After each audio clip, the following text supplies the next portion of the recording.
Bien, entonces hoy vamos a hacer un ejercicio bastante desestructurado. Vamos a partir de una diapositiva que hemos visto varias veces, eh, pero bueno, que nos ayude hoy a organizar un poquito el discurso. Después vamos a pasar a revisar algunos documentos muy chiquititos que he escrito yo alguna vez en la vida, en la etapa, eso es lo que quiero destacar, que es en esta etapa de proyecto, ¿sí? De proyecto, anteproyecto. Eh, para que vayan viendo y teniendo dimensión de lo corto, de lo sencillo, de las partes que tienen que estar, sobre todo revisándolo desde el paratexto, y también de las partes que no están, que también son importantes. Yo tenía una profe que siempre hablaba mucho de la importancia de lo que dejamos por fuera. Siempre ella nos decía, la profe María del Carmen, me daba clases cuando yo estudiaba en México, pero ella es argentina.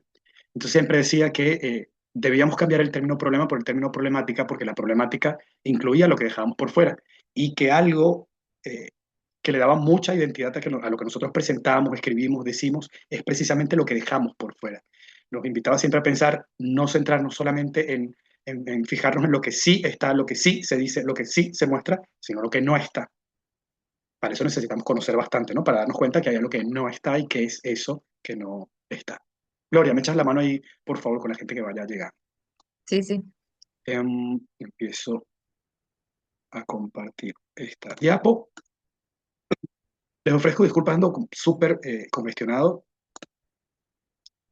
así que por ahí seguro se me van los gallos. Bien, esto es grandemente el trabajo completo, ¿sí? Uy, qué chiquitito aquí, ¿no? Parece tan fácil. Cuadritos y palabritas nomás, ¿vieron? Hasta darle orden para escribirlo aquí en una diapo era complicado. Pero es asible, ¿no? 10 millones de personas hicieron trabajos finales de grado, tesinas, monografías, tesis antes que yo. Y 20 millones hicieron antes que esos 10 millones. Y 100 millones hicieron antes que esos 20 millones.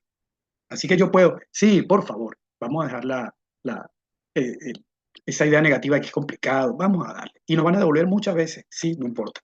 Quienes tengan niños, niñas en sus familias, no importa que no sean sus hijos, recuerden toda la elaboración que hacen los niños y las niñas cuando están aprendiendo a hablar, que conjugan los verbos mal, ¿no? Para nosotros los adultos, cuando dice, y yo, y sí, no, hice, y yo, tuvía, no, no, tuvía, no, tenía. Ese proceso de elaboración que ellos están haciendo es enorme. Y nosotros muchas veces no le damos la importancia y la relevancia que tiene. Es desde un ejemplo anterior, bueno, esto se cambiaba así cuando yo hablo de lo que ya hice, ¿cómo lo hago con esto otro? Y comienzan a construir conjugaciones de verbos que a veces nos sorprenden y nosotros vamos y les intervenimos y les decimos, así no, es así. Bueno, el trabajo en esto de escribir metodología o no metodología, ensayo o no ensayo, el trabajo de escribir es un trabajo así. Es un esfuerzo que nosotros solamente podemos hacer a partir de lo que nosotros conocemos como escritura académica. Entonces siempre tiene que haber un otro, recordando que escribimos para el otro, que interviene y que trata de guiarnos desde también lo que ha leído y su experiencia. Entonces es una ida y vuelta que muchas veces nos da flojera porque nos vamos topando con estas piedras epistemológicas que, ¿y ahora qué hago? No, no, no es así. Bueno, vamos a seguir. Podemos. Mucha gente pudo antes que yo también voy a poder. Organizamos, este cuadrito está organizado en tres grandes partes, ¿no? Las páginas preliminares, que a veces parecen muy sencillas, ¿no? Esto del resumen y la introducción. Cuando hablamos de las tablas de contenido es porque normalmente tiene un índice, tiene una lista de figuras, una lista de tablas y una lista de gráficos. Muchas veces las figuras y los gráficos se agrupan como uno solo. A veces tablas y gráficos, todo va en una sola lista. Pero es importante porque ayuda al lector a saber cuántas tablas hay, cuáles tablas hay y dónde las puede conseguir. Porque a veces lo que el lector quiere es ver una tabla o un gráfico en particular. Entonces esta lista de tablas los ayuda muchísimo, ¿sí? Hay muchas estrategias para hacerlo de manera automática con las herramientas procesadoras de texto. Por ejemplo, Word nos hace los índices casi automáticos, nos ayuda mucho, muchísimo. Entonces, bueno, si tienen alguna duda, eh, busquen algún tutorial o pregunten, yo estoy a la orden, muchos de sus compañeros saben un montón también de cómo hacerlo y seguramente les va a hacer la vida más sencilla. ¿Por qué? Sobre todo porque yo puedo escribir gráfico uno tal, gráfico 2 tal, gráfico 3 tal, gráfico 4 tal, sí, pero cuando yo vaya moviendo el contenido a lo largo del trabajo, ese gráfico uno seguramente me cambia de página. Entonces imagínense si yo todos los días que escribo un párrafo nuevo dentro del trabajo y se me mueven las tablas y los gráficos, y los títulos también, voy a tener que actualizar manualmente los índices. Es un verdadero dolor de cabeza. ¿Puedo hacerlo? Sí, sí puedo hacerlo. Pero buscar una herramienta que lo haga en automático nos ayuda muchísimo la vida. También está la herramienta del propio procesador de texto que nos ayuda a hacer la bibliografía. Eso ya es más complicado, requiere bastante más trabajo y bastante más expertise. ¿Pueden? Sí, también. Yo mi tesis doctoral lo hice con el asistente y me ahorró muchísimo trabajo, pero poder ir armando todas las bibliografías para cargarlas en la base da bastante trabajo y requiere eh, cierto expertise. Bien, el resumen y la introducción. Fíjense que muchas veces cuando alguien se sienta y nos sugiere cómo escribir el trabajo, nos suele decir, el resumen es lo último que se escribe. Otra gente nos dice, la introducción es lo último que se escribe. Otra gente nos dice, el título es lo último que se escribe. Y parece que todo se pelea por ser lo último en que se escribe. Entonces, si todo lo voy a escribir al último, pues ¿qué escribo? Entonces, no tengo nada que escribir si todo lo voy a dejar para el último. Entonces, quizás el resumen sea de las últimas cosas que se escriben, porque el resumen lleva alguna de las conclusiones y recomendaciones. Y como eso está escrito al final del trabajo y las conclusiones resultan de haber analizado todo el trabajo y las recomendaciones de haber analizado todo el trabajo y las propias conclusiones, entonces pensaríamos que no solamente están al final del trabajo porque están allí, sino porque refieren mucho del trabajo hecho para poder construirlas. Como debo recuperar alguna conclusión y o recomendación para el resumen, quizás eso haga que el resumen yo lo pueda comenzar a escribir, pero que no lo termine hasta que prácticamente he terminado el trabajo. Y lo propio ocurre con la introducción. ¿Por qué? Porque la introducción me presenta los conceptos principales, me dice el propósito del trabajo, me describe algunas cuestiones de justificación o de, o de planteo del problema y alguna conclusión, alguna recomendación puede ir también en el trabajo, pero la introducción termina, por extraño que parezca, con la estructura del trabajo. La introducción siempre, siempre, en un trabajo elaborado termina diciendo, este trabajo se estructura en, ponerle 5 secciones. La primera sección nos plantea el problema y nos muestra los objetivos de la investigación. Luego, en una segunda sección, hablamos acerca de los antecedentes de la investigación y presentamos las bases teórico-referenciales que sustentan la construcción de los conceptos, una tercera sección y así vamos describiendo. Entonces, quizás por eso sea también una de las últimas secciones que yo logro terminar de escribir. Pero la primera parte la puedo escribir desde que estoy escribiendo las primeras líneas del trabajo. Sugerencia mía personal, aunque el resumen sea lo último que escribimos, pongan la página del resumen. Y aunque la intro sea lo último que escribimos, pongan la página de la introducción. Y así le ponen ya el título y ya les va apareciendo en su índice y vamos viendo ese índice bonito, así ya bien armado. ¿Vieron? Resumen, introducción, lista de tablas, lista de gráficos. Eso nos ayuda mucho a ordenar. Luego, bueno, si somos como muy cuidadosos de las normas APA, la sugerencia de nosotros va a ser utilicen normas APA, pero no va a ser una cosa así como sacar la regla y mira, la norma dice 254 en el primer margen usó 252. No, no, no vamos a hacer eso, ¿sí? Pero sí utilicemos en gran medida normas APA, ¿sí? Nos va a ayudar mucho también a estructurar el cómo escribir el trabajo. Eh, esta primera parte que se llama páginas preliminares, normalmente, como sugieren las normas APA, se enumeran con números romanos, en minúscula. La segunda parte, donde comienzan los capítulos, la propiamente dicha parte del trabajo, comienzan con números indoarábicos, con números normales de los que conocemos. Y ellos vienen en continuación de cómo terminó el último número romano. Si el último romano termina en 8, entonces el primer capítulo comienza con 9. Y con eso evitamos que haya 2 páginas 1, 2 páginas 2 a lo largo del trabajo, aunque una esté en números indoarábicos y la otra en números romanos. Entonces, en esta segunda parte o en estos capítulos vamos a tener, de acuerdo a la estructura clásica, ¿sí? La estructura más o menos aproximada, vamos a tener cuatro secciones, 4 capítulos, 4 apartados. El primero de ellos va a ser lo que tiene que ver con el problema, que últimamente he visto mucho la tendencia de llamarlo problema y objetivos, no solo problema. Una segunda que puede ser marco teórico, marco referencial, marco teórico referencial, marco conceptual, marco teórico conceptual, marco conceptual referencial, etc. El nombre se lo vamos a poner nosotros a, a esta sección, a este apartado, de acuerdo a lo que nosotros estemos presentando en esa sección. Eh, el término marco teórico queda de algún lado grande y de otro lado chico, ¿sí? Para esta sección muchas veces, no siempre.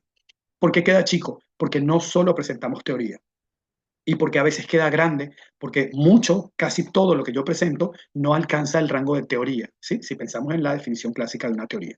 Entonces son teórico-referencias, teoría-referencias, ¿sí? Referencias conceptuales, lo que yo voy presentando. Hay trabajos que solo presentan conceptos y definiciones, entonces se llamaría marco conceptual. Siéntanse en esa libertad y pueden revisar textos de metodología de la investigación para que les aclaren estas cosas. Luego, un marco metodológico que tiene que ver con todo ese cuentito de, bueno, ahora que sabemos esto, ahora que te contesto que necesito que sepas, te voy a decir cómo yo voy a recoger y analizar la información. Entonces, allí hablo de la naturaleza del trabajo, el nivel, el diseño, el modelo, el paradigma, la mirada. Hablo de la técnica de recolección de datos y también de la validez y la confiabilidad. Hablo del instrumento de recolección de datos también, ¿sí? Recuerden, técnica es una cosa, instrumento es otra. Hago aquí un parate. Nosotros vamos y hacemos una entrevista. Sí, la entrevista es la técnica para recoger información, pero la entrevista en sí misma no es el instrumento en el que recogí la información. ¿Dónde la puedo recoger? Inicialmente en una grabación, en una videograbación, notas de campo, ¿sí? O la entrevista me puede servir para que yo llene una lista de cotejo. Sí, no, sí, no. O que llene un formulario escrito que tiene que ver con alguna escala que haya construido. Todo a partir de la entrevista. Sí me dijo esto, no me dijo esto. ¿Sí? Entonces, una cosa es la entrevista, perdón, la técnica y otra cosa es el instrumento. Por eso siempre hay que contar cuál es la técnica y cuál es el instrumento. Y después está una sección que se llama discusión de los resultados. Y aquí, ahora que lo miro así con mucha atención, podríamos poner un capítulo 4 que sería el, que es esa primera presentación de los resultados. ¿Por qué no lo escribí aquí? Ahora que lo pienso, lo pude haber puesto en, no sé, en color clarito. ¿Por qué aquí no lo puse? Porque como ustedes van a presentar un proyecto que nosotros estimamos en nuestra cabeza, que no va a superar las 100 páginas, empezar a repartir en secciones y capítulos es como, a veces, como lector, te cuarta mucho, ¿sí? Pero cuando nosotros presentamos esta discusión de los resultados, yo antes tengo que haber tenido una instancia en la que los presente y describa para luego discutirlos. Bueno, ajá, ya va un momento. ¿Qué quiere decir Pedro con esto? Me parece tan ambicioso. Bueno, yo primero voy describiendo lo que yo fui viendo de acuerdo a mis variables o de acuerdo a cada uno de los reactivos, que es lo que se suele utilizar. En el reactivo 1 o en la primera pregunta del formulario que decía, se ve que, y presento una tabla o un gráfico que me va mostrando cómo yo distribuyo a las unidades de análisis de acuerdo a ese reactivo o a esa variable. Entonces yo presento el resultado de la 1, el resultado de la 2, el resultado de la 3, el resultado de la 4, luego se construyo índices, entonces presento los resultados descriptivos, y después que yo hice todo eso, entonces yo vengo a discutir, y es en la discusión de los datos para pasar a información, donde yo seguramente voy recuperando mucha teoría para ir haciendo una suerte de triangulación. Bueno, la empiria me dice esto, la teoría me dice esto, y yo como mediador del mundo de las ideas y el mundo de la realidad, puedo concluir, inferir, discutir. Entonces me traigo lo que dice un reactivo, lo presento, lo contrasto con el otro, y ahí yo voy discutiendo, ¿sí? Presento y luego discuto. Y luego entonces las secciones finales o las páginas finales, que serían las conclusiones y recomendaciones, los anexos y el apéndice, que ya hemos hablado hasta el cansancio de apéndices y anexos. ¿Estamos aquí bien? Esto es, recuerden, ojo, atención, por favor, esto es un reflejo de lo que va a ser su trabajo completo, ¿sí? No estoy diciendo que sea el proyecto que van a presentar en este momento, porque nada más ustedes lo ven y saben que no van a tener discusiones de los resultados, y por ende no pueden tener conclusiones ni recomendaciones. Anexos y apéndices puede tener, sí, pero no va a tener conclusiones, no puedo concluir nada, porque mi conclusión no es sobre la teoría, no es sobre lo que yo lea. Mi conclusión y mis recomendaciones es a partir de la discusión de la información, la discusión de los datos. Es a partir de eso. Si no he colectado datos, no he generado información, no he discutido, no puedo concluir. ¿Sí? La conclusión no es, y luego de haber hecho este trabajo, nos damos cuenta que esta materia es sumamente necesaria en, sí, como escribíamos cuando estábamos más chiquitos, pero bueno, ya ahora no es eso, una conclusión. Entonces, no he dicho que sea esta la estructura del proyecto y además no solo no lo he dicho, sino que he dicho que no es la estructura del proyecto. ¿Sí? La estructura del proyecto la tiene sugerida en el aula. Pero esto es proyectándonos un poco más allá. ¿A dónde vamos? Bueno, vamos más o menos hasta esto. Dejo de compartir acá, nos vemos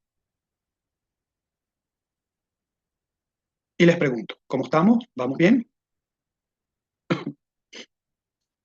Vamos, Pedro, vamos. ¿Vamos? Sí, sí. Excelente.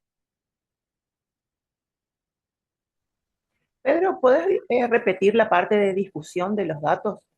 Que es ahí donde se comenta también, digamos, lo que no incluimos, lo que investigamos y no pudo ser o algo así. Pues mira, no sabría yo si esa es la sección para escribirlo realmente. Eh, Creo que depende de tu habilidad para escribir, podrías presentarlo allí o podrías presentarlo en la sección que tiene que ver con el problema.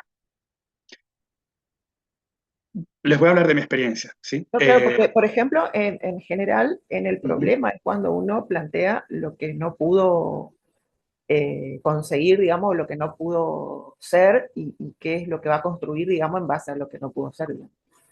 No sé Sí, si sí, eso se repite en la discusión de los datos o es otra cosa, digamos. yo lo vería más en la primera sección. Sin embargo, voy de vuelta a lo mismo. Dependiendo de tu expertise, podrías presentarlo en otra sección y dependiendo de la sugerencia de tu directora y tu codirector. ¿Sí? Son cuestiones de cada quien. En lo personal les voy a comentar algo que a mí me pasó con eso que comenta Carmen de lo que no pudo ser. Cuando yo estaba haciendo la tesis doctoral y estaba justo empezando a colectar los datos, ¿qué me pasó? Pandemia. Entonces yo que iba a entrevistar y aplicar un formulario, me atraviesa pandemia, tengo que rediseñar el cómo voy a recoger la información. Seguía siendo más o menos el mismo instrumento, la entrevista seguía siendo más o menos la misma, pero tenía que cambiar el canal. Entonces eso exigía la redactación de algunas cosas. Y yo escribí en ese momento, en el trabajo, una sección que se llamaba Lo que pudo haber sido y no fue. Y ahí contaba más o menos qué había pasado, que me había hecho recortar, reducir más bien el, la cantidad de unidades de análisis que iba a tomar para mi muestra, en fin, algunos recortes que iba a hacer al respecto. Y a mí me la mandaron a sacar. Me dijeron que no. Y en algún momento, mucho tiempo atrás, en algún trabajo, escribí que una de las principales, porque antes se estilaba mucho escribir esto lo que no, ¿sí? Las limitaciones del trabajo, incluso se llamaba así, limitaciones. Entonces yo escribí en las limitaciones que una de las posibles dificultades que iban a limitar el alcance de mis resultados era y esta fue la palabra que escribí, insinceridad de los encuestados a la hora de darme información. Y me la mandaron a sacar y me dijo que me la mandó a sacar en ese entonces. Me dijo, si vas a arrancar un trabajo pensando en que van a ser insinceros contigo, no hagas nada. Bueno, tuvo mucha razón y más nunca intenté escribir algo como eso en un trabajo. Preguntan por el chat. ¿En la discusión de los resultados iría la metodología de los resultados? No. La metodología es la metodología, ¿sí?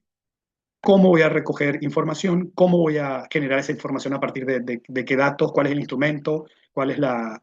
Bueno, para ser técnicamente correctos, ¿cómo voy a recoger los datos? Y cómo esos datos los voy a transformar en información procesada.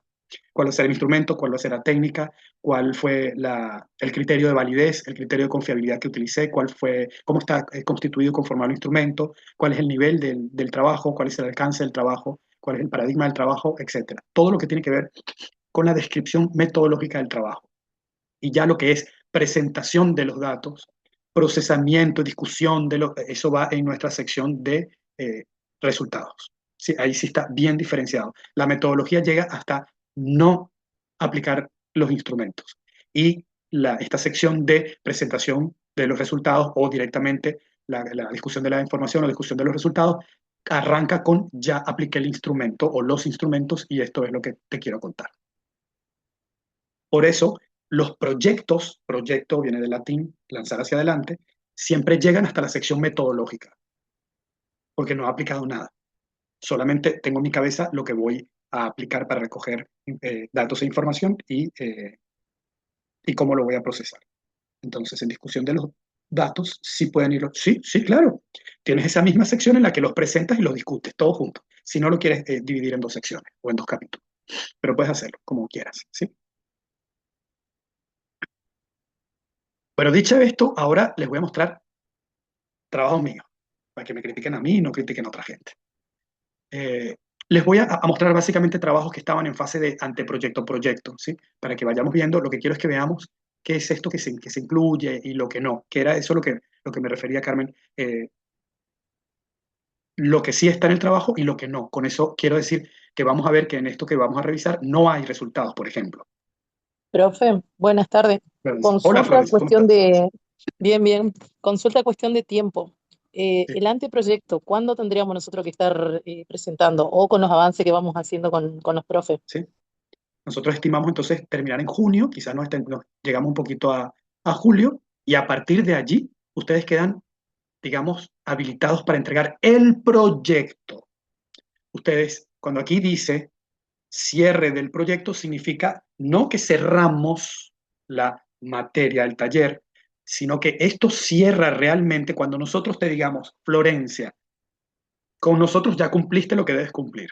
Sal a buscar tu director. Y nosotros te damos como, no quiero usar esa palabra, pero te damos como una regularidad, ¿viste? Nosotros ya registramos, Florencia cumplió. Eso no significa el trabajo está perfecto, no significa tiene director, no significa mañana tienes que presentarlo, significa con lo que esperamos nosotros, con la mirada de nosotros, ya está. O sea, ya nos mostraste que metodológicamente puedes seguir avanzando. Nosotros queremos que ese trabajo sea lo más pulido posible para que cuando tú salgas con esa mirada de nosotros, vayas donde tu director y que tu director diga, güey, Florencia, vos sos una capa. Vení que te pongo la firma nada más, está tan bueno, preséntalo, te pongo la firma. Nosotros soñamos eso, ¿viste? Pero como te estoy diciendo, esto es nuestro deseo de corazón. Entonces ahí es este gran salto, ¿sí? Del cierre a la presentación por nota de los directores. ¿Cuándo va a ocurrir la presentación? Bueno, a lo mejor el director y la codirectora o quienes estén contigo te dicen, no, Florencia, aquí falta todavía bastante por hacer. No nos sentimos cómodos para poder trabajar con nosotros. ¿Qué tal si le agregamos este plus, cambiamos esto? Bueno, eso te puede llevar un mes, 2 meses, 3 meses, ¿sí? Nosotros queremos que sean 3 semanas en nuestra cabeza. Por eso dice de julio a septiembre. Cuando tú tengas ese proyecto que haya estado conforme por nosotros y haya estado luego, porque, perdón, ya ahí que nosotros te decimos, Florencia, chévere, nosotros no lo volvemos a ver. Y tú te vas a trabajar con quienes van a ser tus directores. No es que luego que termines con ellos vuelves con nosotros otra vez para presentarlo, no. Cuando ya nosotros te dijimos, sigue adelante, sigue adelante. Luego vas con los directores, cuando te dan tu visto bueno, presentas la nota, el trabajo firmado, donde tú propones que ese sea tu proyecto y propones que ellos sean tu equipo de dirección.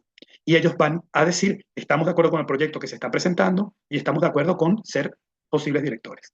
Esto se presenta ante el departamento, va a un comité, que el comité revisa, evalúa, te hace las últimas sugerencias, que no somos nosotros, es el comité, y ellos te dan una respuesta, que puede ser, no, el trabajo no camina, eso no pasa, ¿sí? No pasa. Porque normalmente es que vas a hacer un trabajo que tiene que ver con cómo la mitocondria absorbe la célula T3854. Es un trabajo así que, ¿qué es esto? Pero eso no va a pasar, ¿sí? Para eso estamos juntos aquí. Lo que normalmente pasa es que te dicen, está aprobado con observaciones. ¿Qué significa eso? Tienes que hacer estos cambios para volverlo a entregar, ¿sí?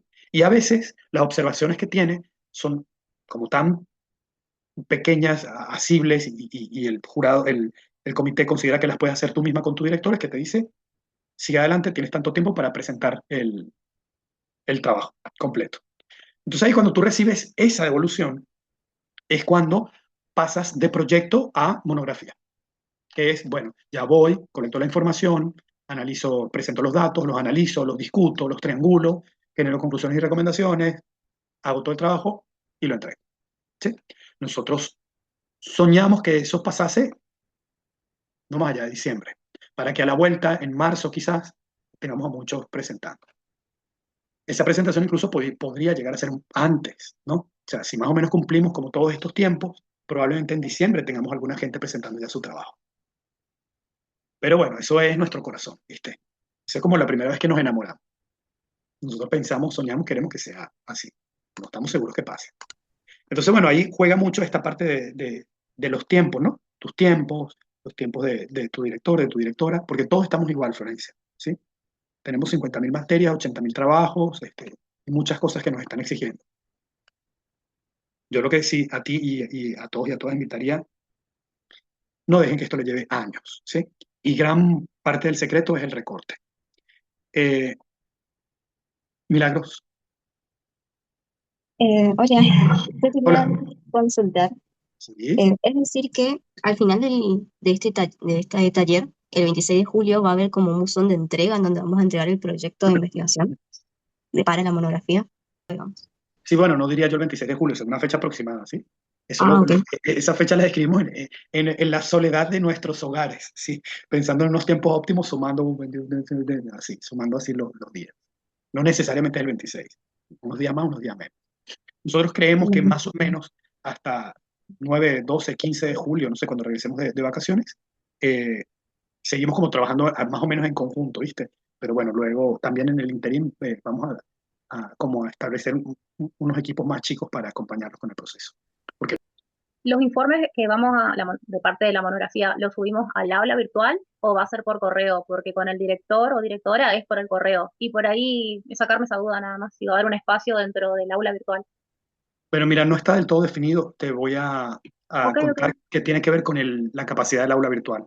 A nosotros dale. nos encantaría que todas las entregas sean por aula virtual, como para que nos vaya quedando el registro por cualquier cosa que puede pasar. No lo digo por nada malo, lo digo porque yo me puedo morir mañana, ¿viste? Entonces, ¿qué esperaría yo que cuando me muera nadie entre en mi correo a revisar mi correo? Entonces, si todo está en el aula virtual, Todo se puede, todo se puede. no, por favor, Alejandra, no me metas miedo. Eh, esperaría yo que todo esté en el aula virtual y que cualquier persona que herede mis bienes, herede también mis Claro. deudas y herede mis trabajos, que lo pueda revisar.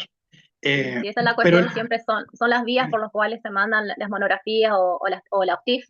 pero el aula va a tener una capacidad, ¿viste? Y como somos más o menos 50, ponerles que hagamos 50 entregas, no sé yo si vaya a soportar 250 trabajos subidos, que además el otro hándicap es que cuando le empecemos a insertar tablas comienzan a crecer de peso. Y el aula virtual, sin mal no recuerdo, como archivo máximo acepta archivos de 12 megas. Además, Rosa Nieves va a tener 4 entregas, Claudia Brobel, digo porque estoy nombrando, Claudia Brobel va a tener 4, Carmen va a tener 7, Florencia va a tener 9, Gloria Carolina va a tener 2. Entonces, bueno, ¿y cómo generamos? O sea, ¿cómo sabemos si una gente entrega 2 y una 9? Generamos 9 entregas, como todo, y los demás quedan en blanco. Entonces, bueno, seguramente va a llegar un momento en el que vamos a pasar al correo electrónico. Bueno, vamos con un momentito, Eli, que por aquí escribió Luisa Silva. Buenas noches. No tengo micrófono. Mi consulta es, si hago mi tesis usando la EPH, ¿necesitas un director? Siempre vas a necesitar un director, Luisa. Siempre. ¿Sí? Siempre. Si medianamente vamos bien encaminados. Claro. O si medianamente, o si muy bien, ¿viste? Claro. Escribimos siempre para otro. Entonces necesitamos la mirada del otro en este proceso de construcción. Y bueno, además por las propias exigencias, buscamos a alguien que tenga al menos nivel de licenciatura, es decir, que ya haya recorrido lo mismo que yo estoy recorriendo. Yo sé que en algunos casos de ustedes, aquí hay gente que tiene un posgrados, dos carreras de licenciatura y ya tienen un enorme recorrido en metodología, un enorme recorrido haciendo tesis, monografías. Sabemos que hay gente así porque hemos visto sus papeles y hemos hablado con ustedes. Entonces, bueno, ustedes sabrán qué tan riguroso debe ser el proceso de dirección con ustedes y depende de la personalidad del director, etcétera. Pero, aunque ustedes tengan como toda esa capetitud, sean todos los capos y capas necesarias, la mirada del otro te ayuda mínimamente a que te diga, mira, ese párrafo está como redactado raro, no lo entiendo.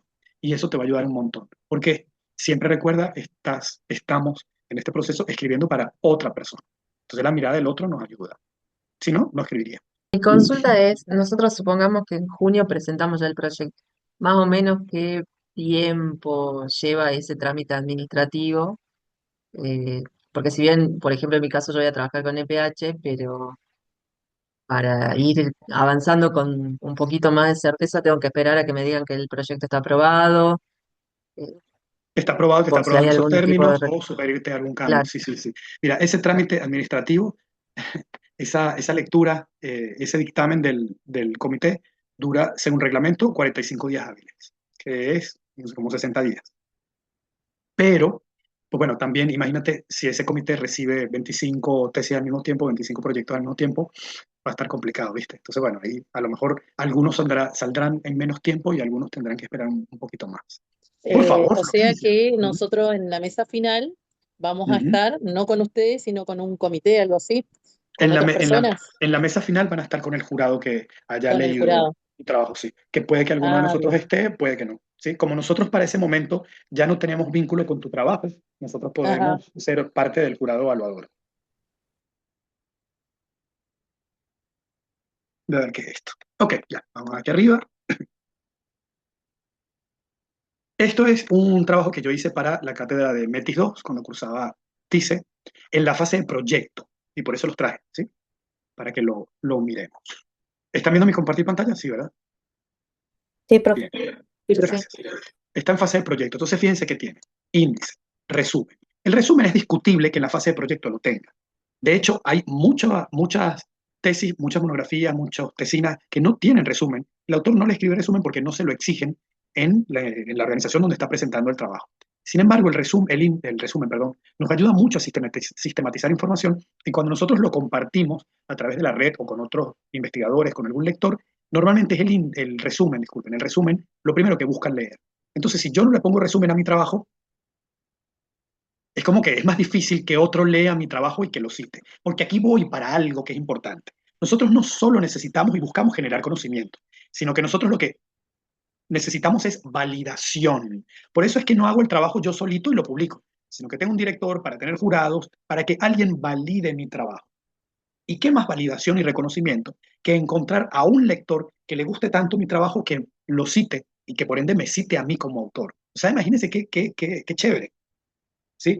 Cuando por ahí te enteras, ahora mucho pasa con que tenemos acceso a la versión escolar de Google, a la versión académica, te enteras, mira, estos citaron mi trabajo. Pues eso es lo más, o sea, posta es lo más. Por eso cuando uno ve un trabajo que le gusta, sientan la invitación de si quieren dar un pasito más allá, escríbanle al autor de ese trabajo. Los autores suelen ser muy generosos porque lo están haciendo con la convicción de que están socializando información, pero de que muy probablemente terminen citados por ustedes. Y en este mundo en el que los indicadores son tan relevantes, algunos de los indicadores para algunas de las cuestiones académicas o laborales tiene que ver con la cantidad de veces que ha sido citado o citada por otros autores. Entonces, no poner el resumen es realmente, a mis ojos, dejar pasar una oportunidad. Entonces, por eso, incluso en la fase de proyecto, resumen. Yo le ensarté resumen.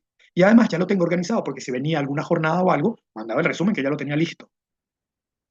Fundamentación del proyecto, sí, fíjense que no se llama sección y capítulo 1, el problema, no, fundamentación del proyecto. Y aquí hay algo del planteo del problema, algo de teoría, algo de antecedentes, los objetivos, y ahí salta, tiene un gran salto a los resultados esperados, ¿sí? Es, bueno, ¿a dónde pienso llegar? Y luego metodología, ¿cómo?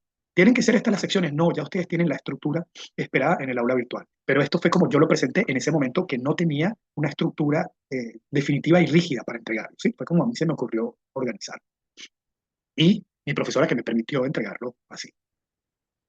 Entonces, bueno, vamos revisando. Aquí estaba el resumen, ¿sí? Chiquitito, cortito, porque no tenía resultados. Hablo básicamente en futuro, ¿sí?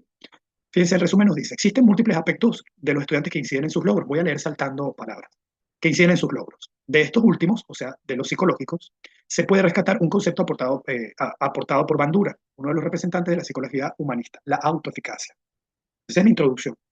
¿Sí? Esto pasa en general. Y luego, entonces, bueno, la autoeficacia es concepto. Después digo, este proyecto propone conocerla, a la autoeficacia, en los estudiantes de tal contexto. ¿Sí? ¿Cómo? Con la aplicación de un instrumento, que es un cuestionario, escala de Likert, validado en un estudio previo. Resumen, chiquitito porque no tengo resultado, pero ahí está el resumen hecho, el resumen del proyecto. Y hay que comenzar la fundamentación. Fíjense que como está en fase de proyecto, el resumen no está solo, sino que forma parte de la misma sección de la fundamentación. Entonces la fundamentación me dice, vamos a ir leyendo, vuelvo y repito, saltando palabras para ir viendo el paratexto. La estructura, la educación superior es el nivel del sistema educativo que tiene por objetivo la formación de ciudadanos. Muy general, muy macro esto, ¿sí? Como yo voy a hablar de autoeficacia, estudiantes de estadística insertos en la universidad, entonces, lo que yo les decía el otro día, yo me agarro de mi variable dependiente, ¿sí? En este caso, los resultados de estadística, y comienzo a plantear desde allí. Bueno, los resultados en estadística están insertos en un proceso educativo. Entonces, bueno, hablo de educación al principio. Para ello, para lograr uno de los fines de la educación, dispone de instituciones responsables de propiciar que los ciudadanos de la República cristalicen este último objetivo. Son llamadas instituciones de educación superior. Al respecto, la Ley de Educación, en su artículo 5, establece que la educación superior está constituida por instituciones de educación superior no universitaria, sean de formación docente, humanística, total, local, social, etc. Y con esto le voy dando contexto.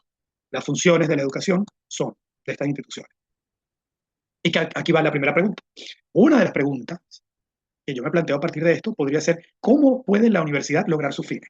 Para intentar dar respuesta se puede citar a Bandura. Esa es parte como de una pregunta para que el lector se detenga. No es la pregunta de investigación, no es una pregunta para generar un objetivo. Es una pregunta en la lectura como una estrategia de escritura.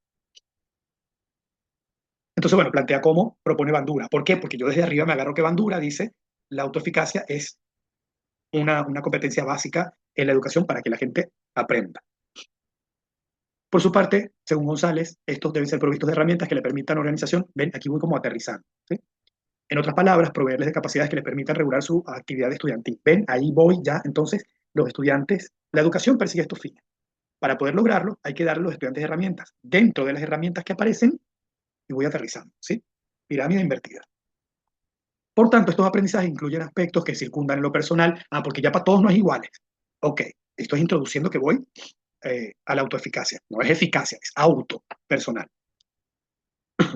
Una definición de actitud, porque tiene que ver con medir la autoeficacia a través de actitudes, la brinda Alcántara, que dice son las formas que tenemos de reaccionar ante los valores. Predisposiciones estables a valorar de una forma, porque estoy justificando por qué voy a utilizar el instrumento que voy a proponer utilizar. Hablo entonces de los componentes que tienen que ver entonces con la autoeficacia, ¿sí? Porque tengo que llegar en algún momento a mi concepto. Y, bueno, aquí sigo contando, ¿sí? Cómo se van a medir, etc. Sigo, y comienzo a explicar, bueno, además de que esto es lo que yo voy a medir, voy a tomar algunas otras variables que me van a servir para discriminar los resultados. Porque no puedo ser así como mido autoeficacia, veo los resultados en estadística y ya está, chan chan se acabó. No, necesito caracterizar a la gente. Estoy hablando de gente, necesito recordar esto de la mirada social, socioeconómica, dependiendo de cómo lo planteemos, en el análisis. Entonces digo, bueno, el área de conocimiento de la carrera, y explico por qué lo estoy tomando, aquí hay autores que me dicen eso. Como hablaba, por ejemplo, de estadística, me detengo aquí. Según Chesi Primi, contar con algunas asignaturas que permitan desarrollar competencias matemáticas funciona como predictor del desempeño y logros con estadística, en estadística. Entonces, yo en algún momento voy a decir, bueno, los estudiantes que cursan esta carrera o esta carrera, que esta sí tiene materias de matemáticas y esta no, entonces van a probablemente tener resultados distintos. Vamos a verlo. Entonces, eso es lo que voy a plantear. También el sexo, ¿sí? Que es un clásico, que sea una de las variables intervinientes. Y sigo contando. Fíjense, no mayor cosa, pero aquí hay una parte que normalmente no vemos en los trabajos y que a mí me gusta mucho, ¿sí? Es en esta invitación de, bueno, acércate a la realidad hablando con expertos, sin que sean antecedentes. Cuando tú estás planteando tu problema en tu cabeza, busca consejos con gente que te diga, vete por aquí, vete por allá, vimos esto, te sugiero este libro, pero también yo me suelo acercar a, ¿cómo decir? A sujetos muy parecidos a mis unidades de análisis, para que me digan cosas y me den ideas, ¿vieron? Entonces, por ejemplo, yo en ese acercamiento conseguí algunos comentarios como, me inscribí en humanidades porque le huía a los números. ¿De qué estoy hablando yo? Autoeficacia en estadística. Bueno, aquí hay algo, ¿sí? Que más adelante yo recupero, seguramente en el trabajo, cuando digo, bueno, la gente me dijo esto, tal autor dice tal cosa, y recordemos que una persona me había dicho que, ¿sí? No quería cursar nada con matemática y me crucé a la estadística, odio los números, voy a rendir directamente. Miren, tengo que poder, tengo que recibir. Son estilos de escritura, esto tiene que estar, no, casi nadie lo hace. En algún momento yo lo debo haber leído por ahí, se me ocurrió la idea. Y le va dando un poco en contexto, creo que va humanizando el texto y es un estilo de escritura. Miren, hasta lo que dijo una profesora. Y aquí luego presento entonces ya los objetivos. Ya conté qué voy a estudiar, dónde lo voy a estudiar, por qué lo voy a estudiar y describo grandemente cómo voy yo a mirar esa variable. Porque el concepto entonces de autoeficacia, yo ya conseguí cuáles van a ser las dimensiones con las que yo voy a operacionalizar mi variable. Autoeficacia tiene componentes cognitivos, afectivos y conativos. Desde aquí lo escribo, porque yo busqué conceptos de autoeficacia teóricos y conceptos operacionales, o sea, conceptos que me traduzcan a la realidad cómo yo voy a medir esa variable. Por ejemplo, nosotros hablamos siempre de edad. La edad, nuestra edad, mi edad, tu edad, su edad, la edad, mi edad es más grande que la tuya, mi edad es más chiquita, no estamos en edad para eso, pero la edad es un concepto teórico que se mide a través de años cumplidos, meses cumplidos, días cumplidos, horas cumplidas, ¿sí? Dependiendo de las unidades de análisis. Pero la variable edad es una variable teórica realmente. Muchas veces decimos, es una variable empírica, porque yo salgo a la realidad y la veo. Hay discusiones al respecto, discusiones epistemológicas, ¿sí? Porque realmente la edad no es una propiedad medible solo con ir a ver. Lo que podemos medir son los años cumplidos. Entonces yo necesito una definición teórica y una definición que pueda llevar al mundo de la realidad, es decir, una definición operacional operativa. Por eso yo operacionalizo luego la variable. Lo que digo es, bueno, en tierra, ¿cómo voy yo a observar esa variable? Sigo. Aquí están los objetivos, ¿sí? Fíjense que en mi caso no están las preguntas de investigación antes. Están los objetivos, el general y el específico. Cuento un poquito qué es lo que yo pienso conseguir. Miren, qué chiquitito. Esto es lo que pienso conseguir. Recuerden, es un trabajo en el marco de una materia, en una tecnicatura. Y luego entonces me voy con la metodología. Cuantitativo, diseño de campo, nivel exploratorio, población, unidades de análisis, no se utilizará muestra. Y aquí cuento entonces las variables que efectivamente voy a operacionalizar, que desde arriba vengo más o menos contando. Sigo bajando, sigo en metodología, ¿sí? Porque ahora digo, bueno, voy a colectar esta información a través de un cuestionario. Defino qué es un cuestionario. Digo que será autoadministrado. Digo cómo se va a confeccionar y en mi caso digo, ya se usó antes, ya está validado, ya tiene análisis, cálculo de coeficiente de confiabilidad. Y describo cuáles son las variables clasificatorias e intervinientes que yo voy a utilizar, ¿sí? Situación laboral, carrera que cursa, sexo, edad, perfil del cursante, área del secundario cursado, etc. Algunas preguntas a las que voy a tratar de darle respuesta, ¿sí? Sobre todo con estas variables intervinientes o clasificatorias que yo estoy utilizando. Y sigo bajando, sigo bajando. Y aquí voy a la operacionalización de la variable, ¿sí? Bueno, el cuestionario original tenía estas dimensiones. Este era el cuestionario original. Sin embargo, digo yo aquí arriba, le voy a hacer una transformación, lo voy a acortar y lo voy a municipalizar, digámoslo así, ¿sí? Y este es todavía el anterior. Digo, ahora va a tener estas preguntas, esta la voy a transformar y me va a quedar así. Okay. Y mi variable operacionalizada me va a quedar así, con estas afirmaciones. Entonces, estas son las afirmaciones que aparecen en mi cuestionario, porque yo estoy contando que el cuestionario original le hice una pequeña reforma. Más adelante hice una prueba piloto, ¿sí? Para ver que el recorte realmente me funcionaba. Pero bueno, ahí cuento eso. Sigo bajando el cronograma previsto, que ahora que lo veo lo cumplí, más o menos. Y la referencia. Más adelante, seguramente, viene en la fase de proyecto, ya tenía unas cuantas referencias. Y aquí van los anexos, el cuestionario que voy a utilizar, lo voy mostrando, lo presento. Y esto, borrador de la operación. Estas son las cosas que yo voy leyendo en el trabajo y que voy poniendo al final. ¿Vieron? Esa cosa que yo me niego a borrar, porque en algún momento lo voy a usar, entonces quito de arriba y pongo abajo.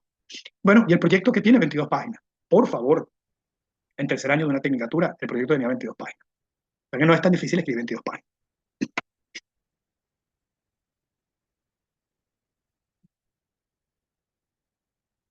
¿Cómo estamos? ¿Estamos bien? Cada vez nos vas asustando un poco más, Pedro. Por favor. Voy a fingir que se fue la luz entonces y nos vamos. Así no lo asusto por ahora. Lo voy a aprovechar ¿Sí? y consulta. En el resumen, por lo general, autores casi no se pone, salvo caso de que haga no sé, Sí, normalmente, un padre normalmente autor o no. ajá, no porque, Normalmente, ajá, te perfecto, por escucho bien. ahí mi trabajo no habla de muchos autores, pero no se guía con un solo y no lo menciono, entonces, Normalmente no, porque ok. tu resumen es un resumen de tu trabajo. Pero yo jamás he leído en ninguna parte que esté prohibido nombrar a algún autor. ¿Sí? Ah, no, claro, claro. Sí, He visto que gente nombra autores para hablar, por ejemplo, de una postura, pero no para presentar una cita grande textual. ¿Por qué? Porque tu trabajo, el resumen normalmente tiene 200, 250 páginas, 200, 250 palabras, 300 palabras, ¿sí? Siempre te acotan el resumen. Entonces, un resumen que, imagínate, agarrar todo un trabajo que tiene 150 páginas, 80 páginas, 200 páginas y resumirlo en 200 palabras nos cuesta un montón. Si agarramos 40 palabras y se las adjudicamos a un autor, nos puede complicar muchísimo, ¿sí? Pero no te voy a decir que no, ¿sí? perfecto. Eh, esa cantidad de páginas, más o menos por ahí va a ser, Elizabeth. Yo supongo que un poco más, ¿verdad? Porque ustedes van a tener más destrezas de escritura, pero yo pensaría, no sé, no recuerdo cuántas páginas están sugeridas en el aula virtual, pero yo creo que va a andar como por 30, 25, 35, más o menos por ahí. Sí, vamos a ver este primero. Me pidieron el plan de trabajo y me pidieron el avance de los avances de la tesis. Muy bien. Entonces, bueno, vamos a ver el plan de trabajo. era recontra acotado. Tantas páginas, tantas palabras, con tal tipo de letra, con tal espaciado. ¿Para qué? Para hacer que todo se pareciera mucho y poderlos hacer comparables. Por eso, en el aula virtual ustedes van a encontrar una sugerencia de números de páginas. Porque si yo leo, o sea, no pasa esto. Si alguien escribe 20 páginas y alguien escribe 60, o sea, yo en automático pienso que el trabajo de 60 va a tener más chance para describir más cosas, me va a dar más detalle. Y con eso a lo mejor lleve la ventaja de que al ser más explayado, me convenza más de que ese trabajo es mejor. Pero al mismo tiempo el trabajo más largo, mientras más escribes, más chance para corregir y para sugerirte y para modificarte tengo. Entonces sería una ventaja de cierta forma y una desventaja al mismo tiempo. Entonces por eso tratamos como de medianamente estandarizar, por lo menos en sugerencias, los cuerpos de su trabajo para leerlos más cortos, hacerlos comparables, etc. Bien, entonces el plan de trabajo, el título, ¿sí? Este plan de trabajo es más o menos como una suerte de anteproyecto y ¿qué voy a hacer? ¿En cuánto tiempo? Entonces, bueno, el título del trabajo, la dirección del trabajo final de grado en la Facultad de Humanidades y Ciencias Sociales de la Universidad Nacional de Misiones. Directo, los objetivos, porque tenía la estructura muy clara. Miren esta cantidad de objetivos. Identificar la formación actual de los directores, relevar y analizar información de los responsables de los departamentos de cada carrera. Aquí, hoy día, yo les digo, relevar sería una actividad, analizar sería el verbo para este objetivo. O sea, yo hoy esto, relevar y chao, lo volaría. Analizar la opinión de los responsables de los departamentos sobre la formación académica y las actividades que desarrollan los profesores que se desempeñan como directores de trabajo de grado. Bueno, al final decir, logré este objetivo, es un montón. Analizar la opinión sobre la formación académica y las actividades que desarrollan. Primero tenía que relevar la formación académica, que lo digo antes, y luego relevar las actividades que desarrollan los profesores que son directores, para luego preguntar a los responsables de departamento su opinión y luego analizar esa opinión. Eso es un trabajo, gente, en sí mismo. ¿Sí? Caracterizar la percepción inicial de los estudiantes sobre el papel de director antes de ser dirigidos. ¿Cuál es tu opinión? Identificar y analizar. Aquí dos objetivos salen de ahí, porque la gran sugerencia es no tengas dos verbos en infinitivo en objetivo, porque luego se te hace complejo decir alcancé este objetivo. Identificar y analizar la opinión de los egresados sobre el papel del director. Describir e interpretar, de vuelta a lo mismo, la perspectiva de los directores de trabajo de grado sobre el rol del director. Es un montón, 14 años de trabajo, 80 años de trabajo. Bien. Antecedentes. Y ahí voy contando. Fíjense. Estilos de redacción. Una multiplicidad de trabajos refieren a las dificultades para culminar los estudios de posgrado. No obstante, en las carreras de grado es un tema poco abordado. Si bien las carreras de grado no siempre buscan consolidar habilidades para la investigación, podrían ser vistas como la génesis de estas habilidades. Ese primer párrafo no tiene nada que ver con antecedentes, propiamente dicho, pero me da un enorme panorama de, bueno, casi no hay antecedentes sobre el tema. Entonces mi trabajo es importante saberlo.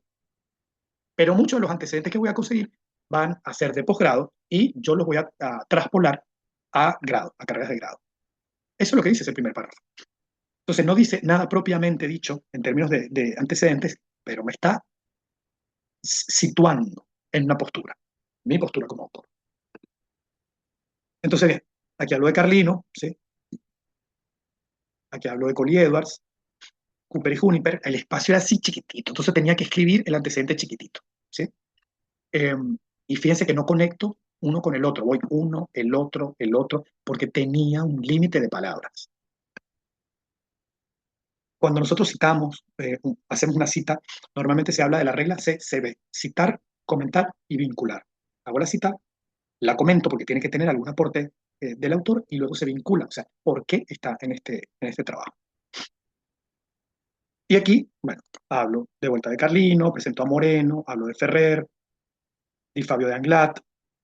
Ahí están mis antecedentes, más. Fíjense cómo en una hoja y media hay 20 antecedentes. Y algunos los vuelvo a citar porque entonces comienzo como a presentar una suerte de contradicción y coincidencia entre ellos, para que mi trabajo tenga mayor espacio. Miren, más antecedentes.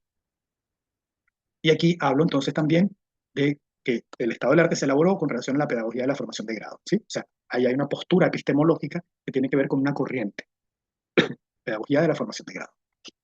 Y dejo aquí espacio porque me pedían antecedentes, no me pedían bases teóricas, ¿sí?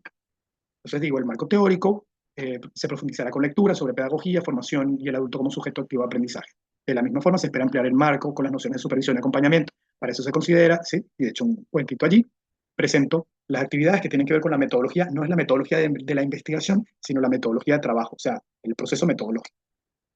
Y luego me pedían hablar de la factibilidad, ¿sí? O sea, ¿es factible llevar este trabajo? ¿Es viable? Bueno, le he hecho el cuento ahí en chiquitito. No saben lo complicado que es escribir con límites de palabras. Fíjense, límite de páginas 5. 5 páginas tengo. Y miren todo lo que llevaba la bibliografía. 2, porque me pedían bibliografía sugerida. ¿Por qué me pedían bibliografía sugerida? Porque eso le muestra a ellos toda la cantidad de libros que has al menos revisado para pensar tu problema. ¿Sí? Si ya aparecen solamente 3 libros, bueno, este no leyó nada para hacer esta construcción. Dejo de compartir, vamos al chat. No, Ayelen, no es el modelo de pretesis, fue un documento en unas circunstancias como yo lo entregué para que vayamos viendo las posibilidades de paratexto, ¿sí? El modelo para presentar el trabajo, recuerden que está en el aula virtual, ahí está como la esquelita sugerida para lo que deberían presentar. ¿Vale? Ay, sí, te voy a aprovechar todo. Vi como cuando comentabas de los objetivos que tenían mucho en lo que está dentro del aula virtual, entre 3 y 4 vamos bien, o sea, con 3 estaría autorizada, aprobada, avalada, Sí, validada. Ok, dependiendo que digan, no quiero achicarme, pero tampoco me quiero complicar con 3 objetivos que puedan cerrar el objetivo general. sí, claro, 3 objetivos, Ale, Ay, dependiendo genial. cómo tú lo Sí, sí, lo escribas vi. y lo que aspires llegar. Pueden Sí, ser 20 años de trabajo. O sea, perfecto. la Disculpen los cantidad. compañeros, pero yo tengo 1000 dudas, entonces yo. Y la última, por ahora. Bibliografía. Generalmente son 15, pero no sé, decime vos, compartime, profesor, que cuántas bibliografías. Ay, no, no me pongas acá, No, porque no tienen las normas. Y si consigo las. te prometo que Ajá. no tengo un número en la cabeza. No sé, me No hay un imagino que en mínimo. O sea, presento algunos 5 bibliografías y no te daría de grado, por eso. Son yo 5 pensaría que bibliografías. 5 es poco, ¿viste? Sí, sí, Porque sí, sí, por creo eso. que solo si vas a mencionar, mira, Los que tres, son antece- 15 o tres 13 en algunos. antecedentes, Sí, 3 antecedentes ya son 3, ¿sí? Que la claro. definición la presentes con 2 autores ya tienes 5. O sea, 5. ya 5. Y vas a presentar luego la metodología. O sea, Ah, y al ahí menos tengo, vas a y tener ahí, dos y tengo autores otros más. más autores, claro. Bueno. Yo pensaría, Sabés que te voy a volver a pedir en algún momento la bibliografía, las normas. por supuesto, Perfecto. ¿cómo se llama? Reglamento, sí, sí. Yo no pensaría en un número, no quisiera atar la cantidad a los logros, ¿sí? Pero yo creo que, tú que dices 15, creo que 15 es como un buen número. No te diría que es lo mínimo, ni que es lo que es recomendable, ni que es lo máximo. Nunca he visto un autor que hable sobre la cantidad de bibliografía en un trabajo. A lo mejor puede que en algún lugar que vas a presentar te digan necesitamos al menos esto.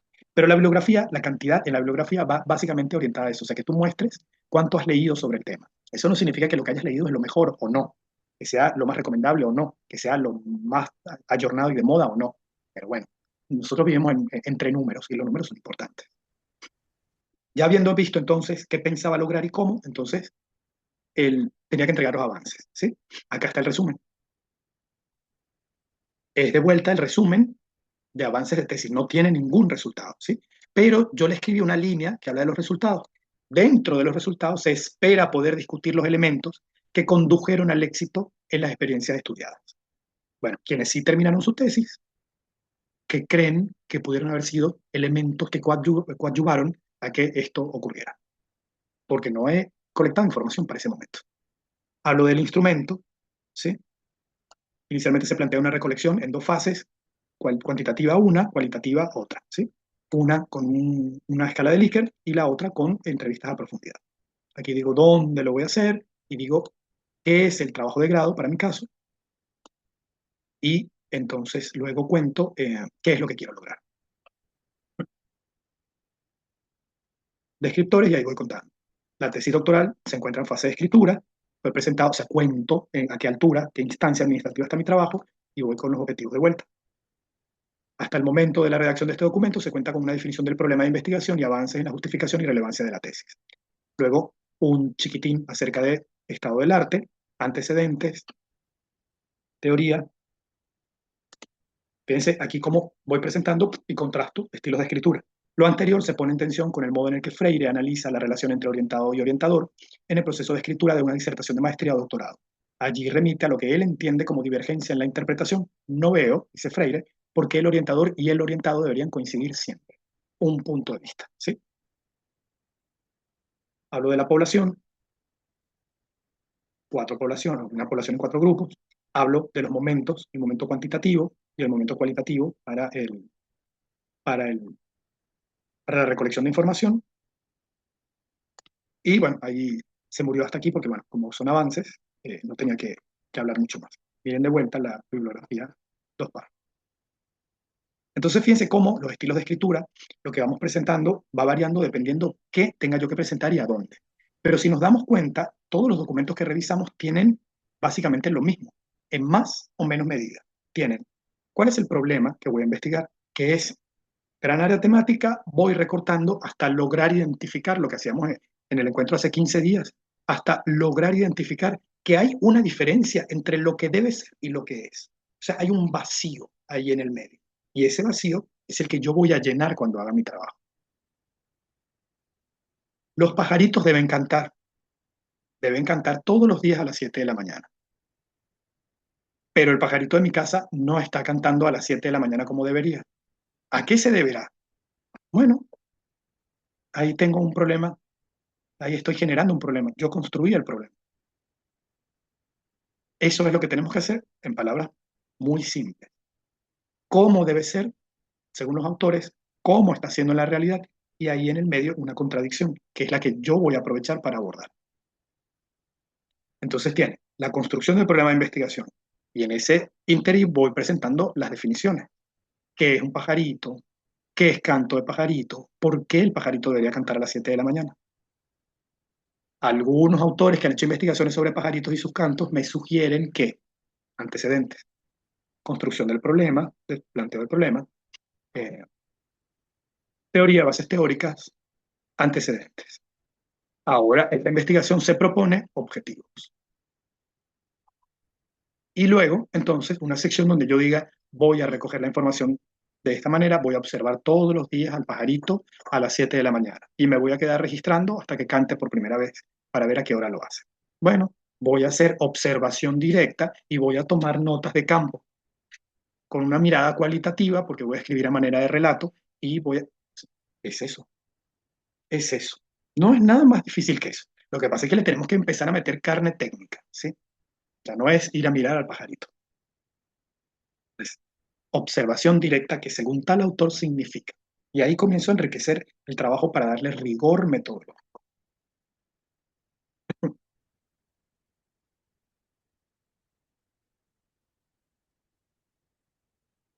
Aquí hay algo, un documento más, que se parece aún más a lo que ustedes van a presentar. Y este se llama Preproyecto 2 porque yo tenía otro tema de investigación. Mismo título, ¿sí? ¿Y el título fue lo último que escribí? No. Resumen, ¿ven? Aquí está un poco más explayado. ¿Por qué? Porque este fue el preproyecto que yo presenté para el doctorado para que me permitieran cambiar mi tema. Entonces, este está bastante más elaborado y mucho más largo porque no tenía 5 páginas como máximo, sino algo sugerido como lo que ustedes tienen, ¿no? Entonces aquí cuento la definición de trabajo de grado, para qué sirve el trabajo de grado, ¿sí? Aquí hay como una suerte de contradicción. Sin embargo, año tras año se aprecia que muchos estudiantes dilatan el momento de grado por no culminar en corto tiempo su trabajo, o en el peor de los casos, por no haberlo culminado, no obtienen el título respectivo. Entonces, el trabajo sirve para esto, para que la gente se reciba. Sin embargo, la gente no está terminando el trabajo, tarda mucho en terminarlo, o no lo termina y por eso no se recibe. Entonces, ahí ven, planteo el vacío. De allí que este trabajo se pretende analizar cómo ocurre el proceso de dirección del trabajo de grado a fin de culminarlo exitosamente. Para ello, busca conocer y contrastar las perspectivas de 3 involucrados, estudiantes, profesores y autoridades de la carrera. Se desarrolla en este contexto y espera tal cosa. Pero aquí está en muy chiquitito la construcción del problema. El trabajo sirve para esto, debe ser así, está siendo así. Entonces ahí fue el espacio para que mi trabajo exista. Me sugerían algunas partes, entonces bueno, aquí está fundamentación y justificación del tema. Es más o menos esa primera sección que ustedes van a entregar, que es plantear el problema, decirnos por qué es relevante y los conceptos principales y básicos conjuntamente con algunos antecedentes. Y aquí el cuento, no se lo voy a volver a contar, la educación sirve para esto, pues comenzando muy general, ¿sí? Las instituciones de educación superior, las universidades sirven para esto otro. Las funciones sustantivas en la educación, de las instituciones de educación superior son estas. Dentro de las universidades para poder recibirse hay que hacer un trabajo, el trabajo final de grado, y comienzo con 2 definiciones, ¿sí? En otras palabras, el trabajo de grado alude a la actividad obligatoria de producción-escritura de una experiencia de investigación llevada a cabo por un estudiante en acompañamiento de un profesor, asesor, tutor. Y aquí comienzo a darle forma a cómo yo voy a observar ese proceso. Ese proceso existe porque tiene que haber un profesor, asesor o tutor y un escritor. O sea, hay también un proceso de producción y un proceso de escritura. Y comienzo entonces a dar una suerte de contexto. Luego voy entonces ya a mi contexto real, porque empecé educación, funciones de la educación, para qué sirve el trabajo de grado en educación. Voy aparte de mi contexto, que es el trabajo final de grado en las carreras de grado que yo analicé.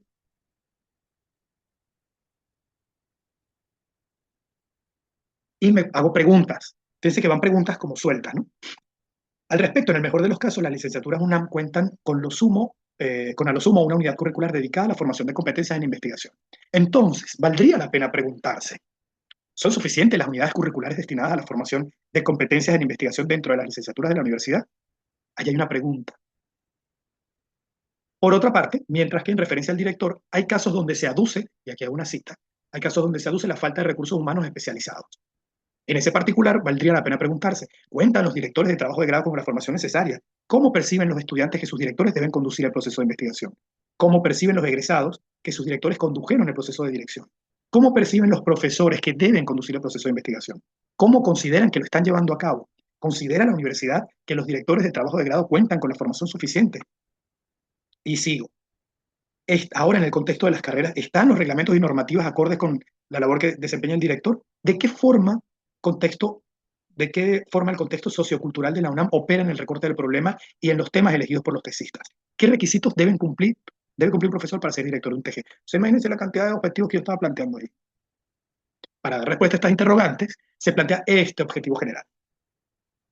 He hecho un cuentito sobre el objetivo general, presento algo más de teoría para seguir estableciendo el punto de vista y voy a los objetivos específicos. Miren, 1, 2, 3, 4, 5, 6, 7, 8. ¿Se acuerdan que allá me aparecían dos verbos juntos? Porque yo agarraba dos objetivos y los ponía juntos para alcanzar el número de páginas y palabras. Miren eso. ¿Podemos ver el objetivo general? O sea, mi hijo iba a heredar el trabajo sin hacer todavía. Sí, vamos para allá. El objetivo general está aquí. Analizar el proceso de dirección de los trabajos de grado en las carreras de grado de la Facultad de Humanidades de la UNAM. Parece chiquitito. Analizar el proceso. ¿Qué es un proceso? ¿Cómo se compone? ¿Qué es la dirección? ¿Cómo es un proceso de dirección? ¿Qué es un proceso de dirección? ¿Cuándo aplica un proceso de dirección? ¿Quiénes son los actores involucrados en ese proceso de dirección? ¿Cómo son esos actores? ¿Cómo creen que debe ser el proceso? ¿Cómo realmente sienten que está haciendo ese proceso? Por eso tengo tantos objetivos, porque esas son preguntas que surgen solo con leer este objetivo general. Bueno, aquí está la postura, los objetivos, y aquí explico el diseño metodológico. Se plantea descriptiva, ¿sí? De campo. Ya lo hablamos, esto ustedes lo conocen. Digo que va a ser relación entre variables. Hablo de la población, describo más o menos grandemente la población, hablo de otras variables que voy a tomar como variables clasificatorias o intervinientes, dependiendo del autor que yo lea, y comienzo a decir, bueno, va a tener trabajo dos momentos, uno cuantitativo y uno cualitativo. El cuantitativo va a ser con uso de estadística inferencial no paramétrica y describo cuáles son las pruebas que voy a utilizar aquí. Ustedes ya saben qué es eso, súper bien, lo saben. Digo que voy a usar SPSS, luego hablo entonces de las herramientas cualitativas, cuál va a ser la técnica de recolección de información cualitativa y cómo la voy a procesar, por ejemplo, con el envío. Y entonces descarta la incorporación, ¿sí?, de estas otras cosas. Y fíjense, cuando llegamos aquí a, un segundo, Karen, cuando llegamos aquí a la bibliografía, vuelvo yo con esa costumbre de presentar al principio un párrafo que no es propiamente lo que se espera, pero que me da una suerte de contexto. Finalmente, cabe mencionar que, como muy top yo escribiendo, que para consolidar los objetivos de esta investigación se hace necesaria una revisión de la literatura referida al tema para conocer el estado del arte. Para ello, se estima el uso de bases de datos como Academic Search Complete, American History and Life with Full Text, Business Source Complete, Communication, O sea, nombro las bases de datos y digo, bueno, si alguien duda de que yo voy a poder acceder a estas bases de datos para construir antecedentes, les cuento que soy egresado de una universidad donde tengo cuenta gratis que tiene acceso a estas bases de datos. Hay bases de datos abiertas y gratuitas y algunas de paga. Y luego aquí cuento entonces, y los libros que voy a utilizar son estos. En algún momento, yo me acuerdo que hice un trabajo donde no conseguía antecedentes de tesis, sino solo artículos, artículos, artículos y artículos de opinión. Y yo presenté muchos antecedentes así y en algún momento dije, aunque estos antecedentes, palabras más, palabras menos, estos antecedentes carecen de rigor metodológico, sin embargo ayudan a situar un contexto en el trabajo, etcétera. Ahora, los que sí tienen rigor metodológico, que encontré muy pocos porque busqué en esta base, en esta otra, son estos. Eso hice también. Tiene que ver con un estilo de escritura. Y bueno, luego las referencias bibliográficas, un montón, dieron otra vez un montón. Y no estaría tan malo que me dieran un cupo en el doctorado. Vi que vos nombraste el SPSS. Ajá. Exactamente se puede nombrar así, porque viste que cuando presentamos trabajos en el coloquio de estadística, creo que Sí. no se podía nombrar. Sí, Entonces tú sabes, Carmen. decíamos software estadístico. Sí, allá En hay, esta tesis podemos nombrar, digamos. yo te voy a hablar de mí. Hay gente que lo hace, yo no lo hago. Yo no lo hago. En este momento sí, estamos hablando de la prehistoria, ¿sí? Acuérdate que yo tengo 2400 años, ingresé al doctorado hace 1700 y lo de las licencias no estaba todavía tan de moda ni tan normado, o por lo menos no había llegado a mi cabeza tanta info. No sé si recuerdan, hace más o menos como 8 9 10 años fue que nos volvimos locos todos con licencia, licencia, licencia, licencia, tiene que tener licencia. Y las normas comenzaron a pedir que cuando utilices un programa de paga, escribas tu licencia. Bueno, a veces uno se hace los locos, yo prefiero que cuando uno va a quedar muy expuesto no lo haga. Entonces, ¿yo de qué me valgo? ¿Sí? Allí sí lo decía, así, pero yo me valgo mucho y de hecho la tesis como tal dice que yo usé el PSPP y realmente usé el PSPP, que es la versión gratuita y abierta del SPSS. Tiene algunas limitaciones, pero funciona. Entonces yo siempre escribo y se utilizará el software abierto PSPP. Por una cuestión de cuidarme, ¿sí? Sobre todo si voy a escribir un artículo. La tesis, no sé, como que medio queda ahí, la publicas, no la publicas, ¿viste? Pero si vas a publicar un artículo, escribir eso y que alguien en algún país te diga, bueno, pagaste la licencia, yo prefiero no exponerme. Y como hay una versión gratuita, ¿sí? Siempre hay una versión gratuita, entonces yo uso la gratuita y es la que menciona en los trabajos y la que explico. Por ejemplo, si fuera el Word, no tengo ningún problema, yo tengo licencia de Word, lo utilizo con licencia paga, entonces podría escribir procesador de texto Microsoft Word y escribir la licencia si alguien me la requiriera. Pero yo digo en esta tesis, en la nuestra. Es lo que vos estás diciendo, porque por ahí se publica. Lo dejo a tu criterio. Yo siempre prefiero yo prefiero no exponer. Okay. Yo, sí. Si tienes licencia de SPSS, úsalo y ponlo. Si no la tienes, usa el PSPP y pones ahí. Se utilizó software estadístico PSPP. ¿Mm? Okay. Sí, Gloria Carolina. Sí, yo tengo eh, una duda y una inquietud, porque cuando yo estoy más acostumbrada a esta idea de proyecto súper sintético, de como máximo 10 páginas, y cuando vi la propuesta me parece muy, muy extensa pensar en un planteo metodológico bien, entre 5 y 10 páginas.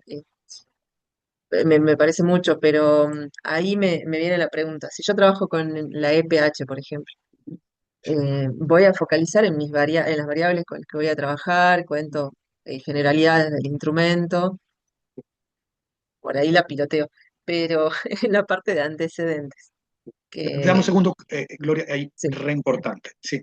Quienes van a trabajar con la EPH o con Aprender o con alguna encuesta diseñada, sí. quizás, quizás 10 páginas todavía les queden chiquitas. ¿Por qué? Porque tienes que contarle a quien está leyendo tu trabajo qué es la EPH, quién la hace, cómo se construye la muestra. Porque allí puedes incluso no guardarte el hecho de, y la muestra será estadísticamente significativa, se construirá con criterios probabilísticos, porque ya está hecha la muestra. Si tú vas a trabajar Claro. con la muestra, ¿cómo está? ¿Sí? Ya está hecha la muestra, tú puedes contar. Es bietápica, tiene esta base probabilística, esta cosa, ¿sí? Incluso son dos bases que se fusionan a través del CODUSU. El Ujú. formulario tiene todas estas preguntas con estas secciones. O sea, la descripción de tu instrumento te va a llevar un montón de información antes para poder que el lector sepa cómo es ese instrumento. y ya tú lo puedes hacer porque ya el instrumento está validado, todo cumple con todos los requisitos. Ahí te va a llevar 5 páginas fácilmente.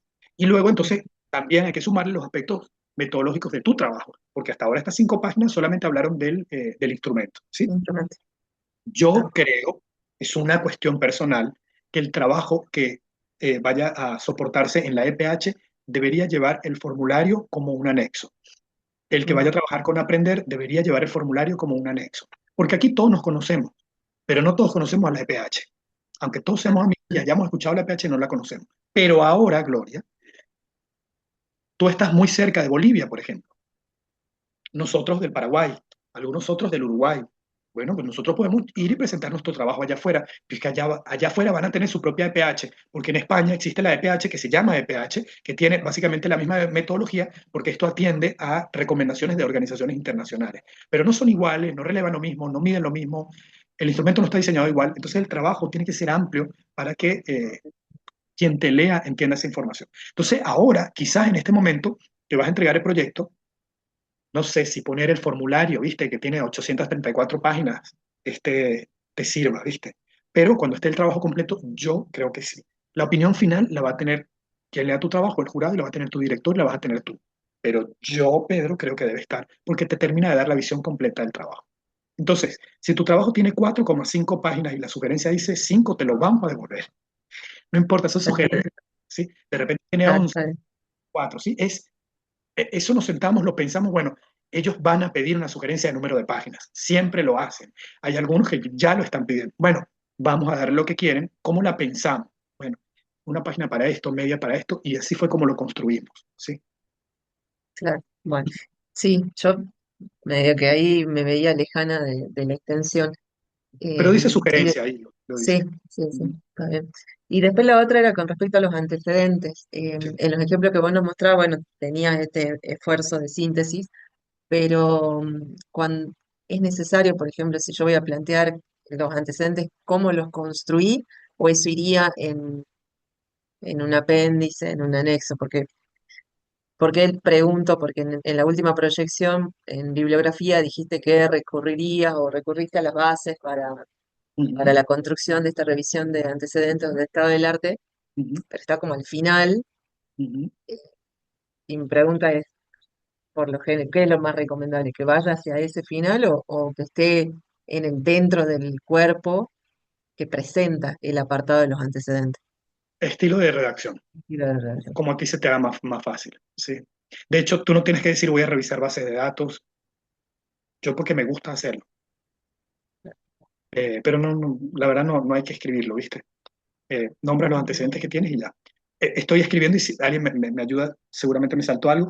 En los antecedentes hay que presentar el título o el objetivo o el propósito. Hay que hablar de la descripción y muestra. Hacer alguna descripción metodológica. eh, el alcance, por supuesto, el autor, ¿sí? Lo pone aquí arriba. Y alguna conclusión o recomendación que es lo que da cuenta de por qué está en el trabajo. Porque si no, no tendría ningún sentido. O sea, yo no puedo decir, Carolina Velarde, perdón, hizo en el 2016 un trabajo en el hospital tal. Carmen Oviedo hizo, ya vaya, ¿y para qué la nombraste? ¿Para llenar porque te pidieron 5 y hay que llenar 5? No, no, así no. Entonces, nosotros normalmente necesitamos una conclusión o una recomendación de ese trabajo. Y para eso damos alguna descripción del trabajo para que quede claro que ese trabajo tiene rigor metodológico y tiene un rigor metodológico que iguala o supera al mío. Eso. Para una tesis doctoral, para una tesis de maestría, no sería un buen antecedente metodológico un trabajo hecho para terminar estudios secundarios, porque no tiene el nivel de rigor metodológico requerido. Entonces, el antecedente más o menos esto que está aquí. Autor, título, población, descripción metodológica, el alcance del trabajo, o sea, el contexto dónde, y la conclusión o recomendación que justifica que ese trabajo esté. Creo que les decía en la sesión anterior, hay un gran mito de que los antecedentes tienen que tener no menos de 5 años. Esto tiene que ver con el hecho de la construcción del conocimiento a lo largo del tiempo, que se hace más o menos lineal y el conocimiento es ampliable, mejorable, falseable, discutible, ¿sí? Pero recuerden también que hay momentos de disrupción en la construcción de conocimiento. O sea que pensar estrictamente en 5 años, si es lo que me piden, yo lo tengo que cumplir. pero creo que es mejor pensar en criterios un poco más ricos. Solo tomar antecedentes de hace 20 años van a hacer que mi trabajo se vea muy vintage, no sería tampoco la solución. Pero hay clásicos, ¿vieron? Eh, Decía el otro día, si vamos a hacer un trabajo que tenga que ver con una mirada, por ejemplo, socialista, no podemos no nombrar a Marx o a Engels, aunque hayan escrito el trabajo hace más de 5 años, pero nos ayudan a fijar una postura, a construir una postura, porque la postura se construye desde lo teórico, sí, pero también desde lo empírico. Lo hemos hablado muchas veces, la conexión que hay entre el mundo de las ideas y el mundo de la realidad.